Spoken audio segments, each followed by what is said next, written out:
Hello and welcome to the video. In this video we're going to talk about the latest recommendations for things like radios and FPV equipment. Now we do one of these videos about once a year, typically around now, usually a month or two earlier, but I'm getting to the point now where I'm getting so many requests for the updated version that I've pulled the trigger and we're doing 2017's kit list now. Now, as with all things moving so quickly in the radio control hobby, if I had to do this video in 6 months, it would probably be slightly different. So this is really a snapshot, a moment in time of what I'd recommend for a beginner, intermediate and advanced pilot, and also give some alternatives as well. Now, all the information in here is obviously my opinion. It's based on what I've used, what I know, what I've played with here, and what works really well for me.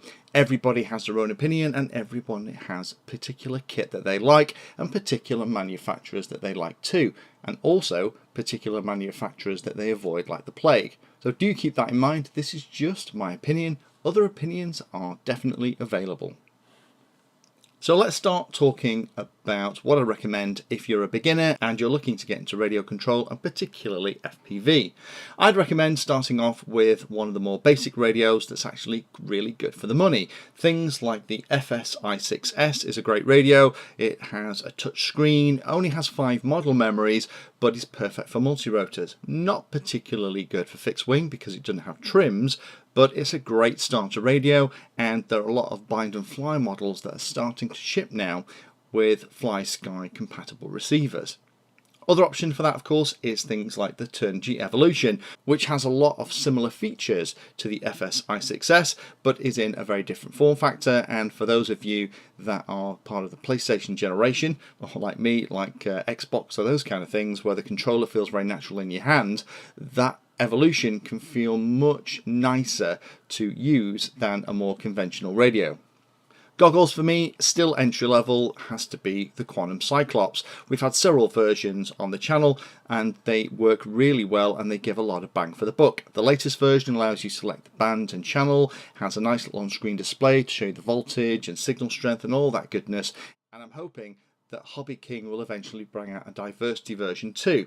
But even the version that has a single antenna has a really nice sensitive receiver. So it's a great way for kind of less than £40 to get a set of goggles that will work well.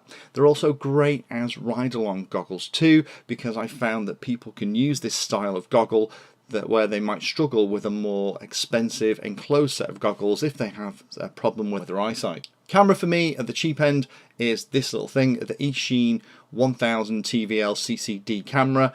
I have loads of these in different places and I use them in places where I don't want to have a run cam or another expensive camera broken as part of a crash. So in the nose of flying wings, in enclosed cockpits where I have a gimbal and I'm a bit tight on space. They're small, they're compact, they're less than £10 and they work really well. So for a cheap and cheerful camera, for me, this is the one I always go for, and it's my favourite out of all the inexpensive cameras that I've tried. The video transmitter, again, I'd go for something eSheen based. Banggood has loads and loads of different versions. Be careful though about the connector for the antenna. A lot of them are RP-SMA, which has the pin on the transmitter side of the connection. Most of the antennas that I use are SMA type, where they have the pin in the antenna. But apart from that, there's loads of choice, typically less than about £15, and at that kind of level you'll get one that you can not only access all of the bands available, you'll also be able to change the power settings too from 25 to 600 milliwatts, which will be handy to make sure that you're staying legal. Antennas down at this level, I'd say the Ionways. Again, those are the ones that I have stuck on top of the Quantum Cyclops. The Ionway antennas are really cheap and cheerful. You can buy a couple for less than £12, and these days they come with the plastic enclosures on the top so that even protect those elements that occasionally could get bent out of shape in a bad crash. Next, let's talk about intermediate. The intermediate level, I'd recommend that you're looking at something like FrSky QX7. Now the way this works is that I'm not saying that you can only buy each of these for each of the levels. If you are a beginner but you absolutely know this is some hobby that you're going to be with for a period of time, then you can invest in a more expensive piece of equipment. The reason that I'm saying to go for less expensive things if you're a beginner is that limits the risk to you of you trying this and after 2 or 3 months getting a bit bored with it and not really bothering. You haven't spent £1,000 on a £200 radio, a £350 set of goggles, a £300 model, and then it all sits in the garage in the corner.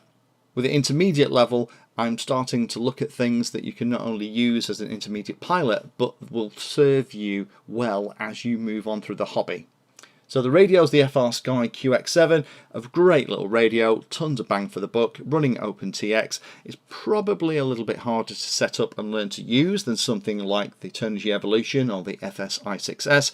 There's a lot more functionality and power in the menus, and it will be a radio that could last you for a long time. This has something like 60 model memories. My main Taranis is up to about 45, so you'll be using this in many years to come. Goggles, I'd recommend looking at something like the Fat Shark Attitude V4s. We reviewed these a little while ago.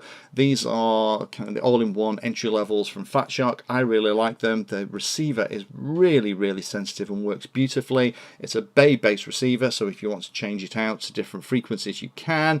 The image is lovely. It has an SD recorder in the middle. Really nice set of goggles. Again, some people don't like Fat Shark. I happen to like Fat Shark goggles myself. It's what I fly with all the time, and these would be the ones that I'd go to if I was starting out now.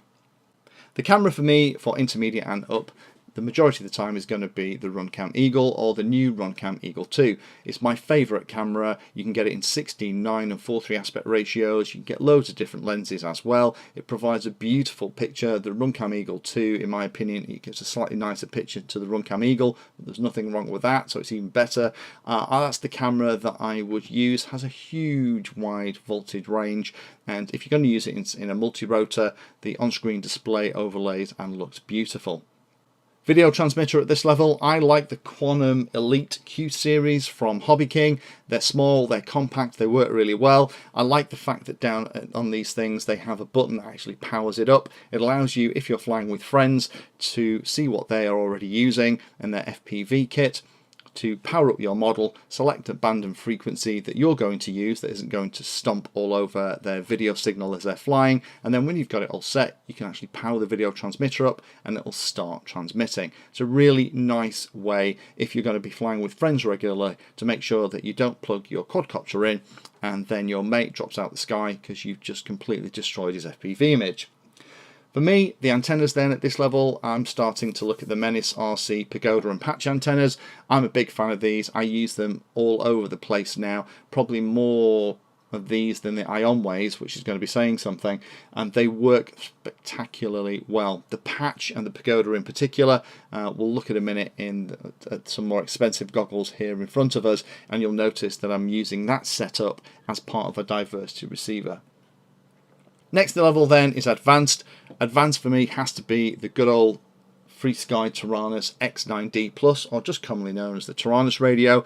I've had mine for 2 years. Again, about 45 models in here, 60 model memories in total. It is a fantastic radio, and I can't see myself replacing this for many years to come. The spares are readily available, so if you break something or you crack the case, you can just buy a new one and swap it all out yourself. Goggles at this level, I would say it's the Fat Shark HD3s. The Attitude V3s are beautiful goggles as well, but they're only widescreen 16:9 aspect ratio. The HD3s are a more conventional 4:3 aspect ratio that a lot of pilots prefer. These are expensive goggles though, so you definitely need to make sure that FPV is something that you're interested in before you bite the bullet and buy something that's expensive. Again, the Runcam Eagle is going to be my camera of choice up here. A camera is a great camera irrespective of what your capability is. This time though, the video transmitter, might think about using the Immersion RC Tramp HV. The Tramp HV is one of those things that allows you to set the power, frequency and the channel that you're using through lots of different ways, including the wand that some race organisers want you to use. So as you go in, they have a wand that's pre-programmed and they just touch it to your quad and that sets all of your settings up ready to go and fly. The antennas, again, still Menace RC. Regardless of your level of competence, a good antenna is a good antenna. Last one to talk about then are the alternates. Now the alternates are products that are really good and could be swapped with pretty much any of the ones above. First one, the goggles. The Ionway Commander V1s are a fantastic set of goggles for Ionway's first attempt at all-in-one set. It has diversity built in, has a DVR built in, the image is absolutely lovely, and they work really, really well. They are getting to fat shark money, and the downside is that you cannot replace the receiver in them. The receiver is kind of hidden away beside all of the plastics, so it's not like the fat sharks where if you decide you want to try a LaForge diversity receiver or something else, you can't swap that out. The camera, definitely think about Foxeer as well. I have lots of Runcam stuff. We're starting to get some Foxeer stuff in that I'm taking a look at, so we'll be doing some review videos and comparison videos on that soon. But the Foxeer cameras have a huge following and are also very good kit, so do consider those as well if you're looking. The video transmitter, your other option then is the Team Black Sheep Unified Pro. That's the one that has smart audio, and with smart audio you can control the video transmitter settings from the on-screen display in things like CleanFlight and Betaflight 2, which is very cute. And the last one is antennas. There are literally loads and loads and loads of antennas out there. You've got things like the Triumph from TBS, Bluebeams. There's loads of different choices. Every pilot has their own antenna set that they really love that works well for them. I'd have a look at what the people around you are flying and potentially look at exploring those options too. So hopefully that gives you an idea of where my current recommendation list is at. The majority of the things on this list I've actually made review or set up videos for. So if you're interested in finding the videos, then you can either have a look through my review playlist, which has an awful lot of videos in, or if you're interested in something, if you just put the name of the product with Painless 360 after it into the Google search engine, it will almost always find my video first time.